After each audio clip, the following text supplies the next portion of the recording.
یو مسلمان طواف شروع کړیو او د طواف په دوران کې او د سمات شه نو په دقه ځای به طواف پرېږدي بند بیږي یو قدم یا دوه قدمه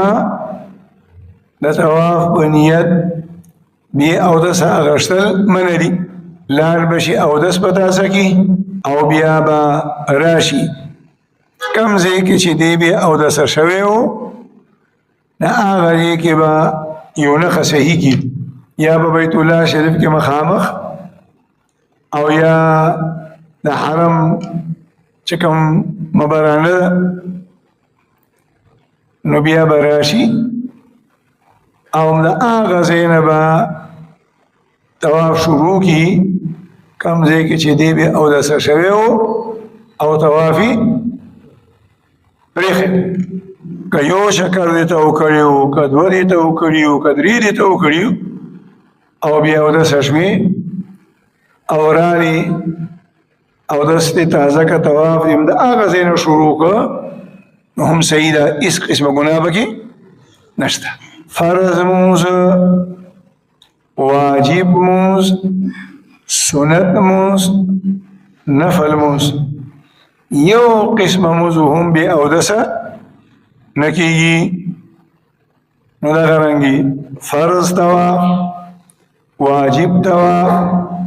سنت طواف او نفل طواف یو طواف هم بغیر د اوداسه نه کېږي طواف پیدل کول ضروری دی پس ورلی کې سور طواف ندی جائز پیدل به طواف کې ها که یو سړی معذور دی بوډا دی ګوړ دی بیمار شو کمزوری شو شوګر کم زیات شو نو بیا د عذر د وجې نه طواف پس ورلی کې کولی شي نو د عذر په وجه باندې په دغه سوارلو کې طواف کول جایز دی نن سبا یو عامه یو شوشه جوړه شوې ده وایي راځه چې د خوند د مزې دپاره یو 150 ریاله ورکو او د دې سوارلۍ د طواف خوند هم والو دا نه دی جایز دا صرف د معذوره خلکو دپاره دی دا د خوند او د مزو د اخیستو دپاره نه دی مسلمان چې په سوارلۍ کې طواف کوي او بل کس لګیا دی دی ګرځئ را ګرځئ ویلچیر کې ناست دی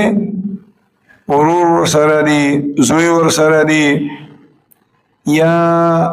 د سعودي چې کوم خلک مقرر کړي دي هغې ته پیسې ورکړي هغې ته وایي راته وایي نو چې کوم وخت کې طواف شروع کوي